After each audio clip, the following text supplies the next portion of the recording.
Le sol occupe une place prépondérante en agroécologie. Accroître sa connaissance permettra d'augmenter son efficience dans les agrosystèmes, de mieux recycler les nutriments, de conserver et utiliser l'eau efficacement, d'augmenter la biodiversité fonctionnelle.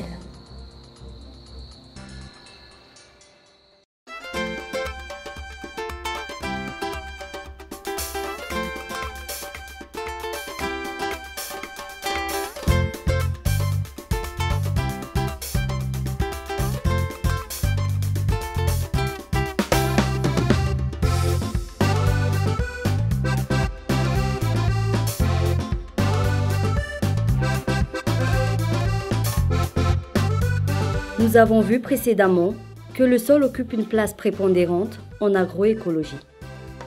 Découvrons avec Thierry Baker ce qu'est un sol. Un sol, par définition, c'est tout ce qu'il y a depuis la surface où il y a la végétation jusqu'à la roche qui est plus ou moins altérée. Donc en fait, là, ce qu'on a regardé, la zone d'altération, c'est quelque chose qui peut faire plusieurs mètres.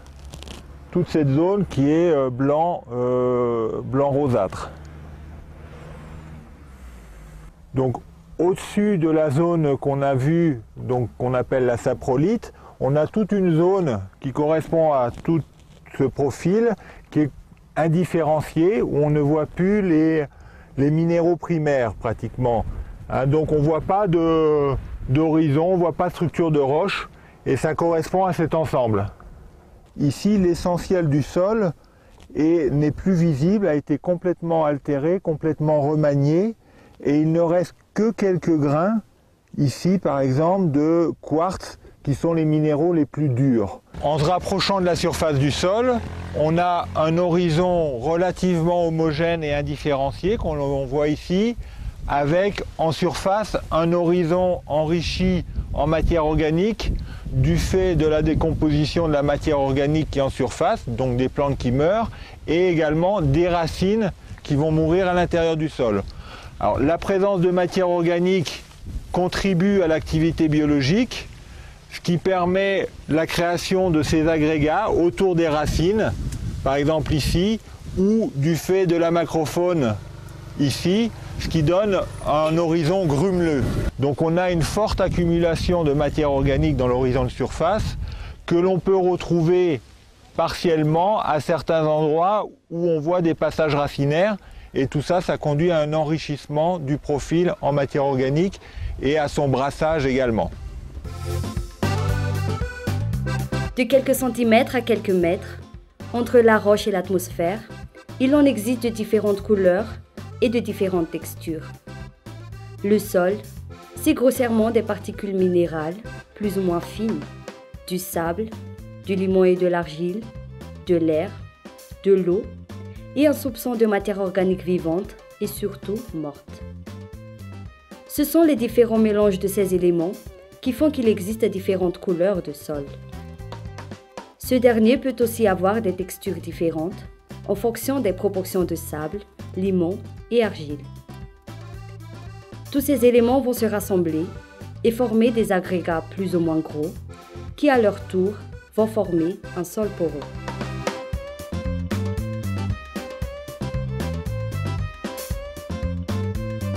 Le sol joue un rôle important en agroécologie. Le sol est le support dans lequel s'ancrent les plantes. Il joue aussi le rôle de réservoir en eau disponible pour les plantes.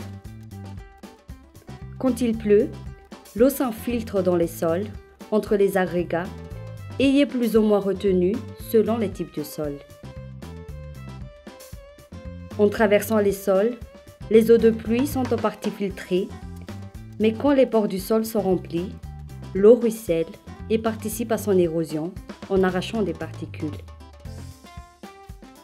Le sol a donc un rôle important dans la qualité des eaux, que ce soit de surface ou souterraine.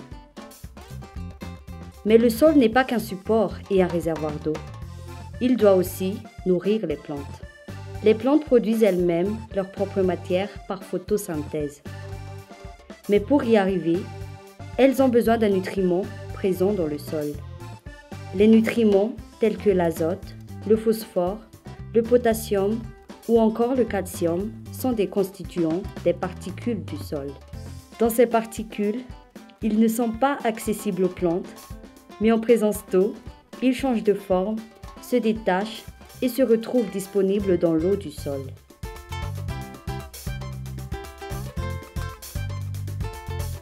Mais une bonne partie des nutriments est aussi contenue dans les débris végétaux.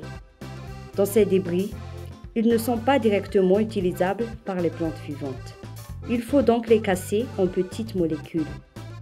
Et saviez-vous qui s'occupe de réduire les débris en petites molécules? Eh bien, ce sont les organismes du sol. Les vers de terre font partie de ces organismes du sol. On peut citer aussi les mille-pattes, les scarabées, les nématodes et les bactéries.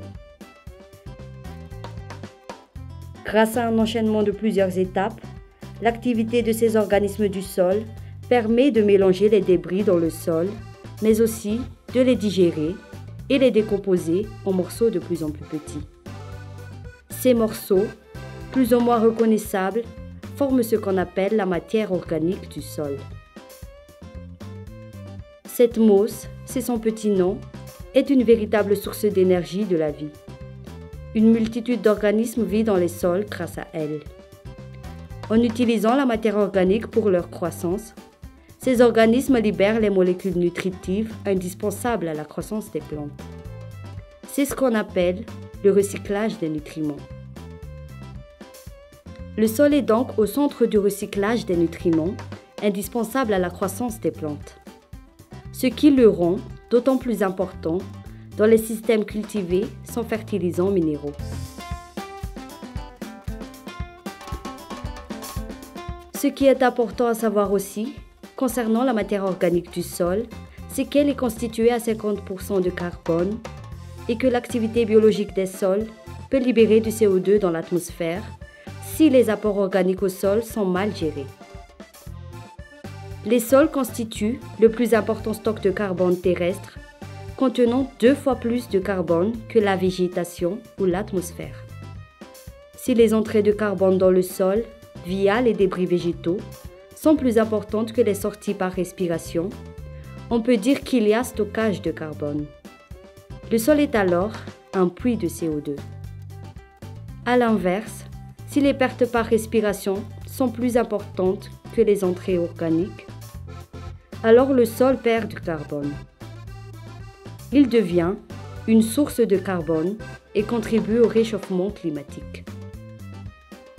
Tout ceci montre que pour améliorer la production végétale et stocker du carbone, il est nécessaire de bien gérer les apports organiques au sol. Mais ce n'est pas tout. Le sol remplit de très nombreuses fonctions utiles à l'homme. C'est aussi une ressource en produits pharmaceutiques. Depuis la découverte de la streptomycine, antibiotique utilisé contre l'agent de la tuberculose en 1943, jusqu'à aujourd'hui, des recherches sur les bactéries et certains champignons du sol permettent la mise au point de nouveaux antibiotiques. Et puis, les sols fournissent des matériaux de construction, comme les maisons en terre crue ou les maisons en briques d'argile cuites, répandues dans les eaux de terre de Madagascar. On voit que le sol remplit de très nombreuses fonctions utiles à l'homme. Mais revenons en relation sol-plante.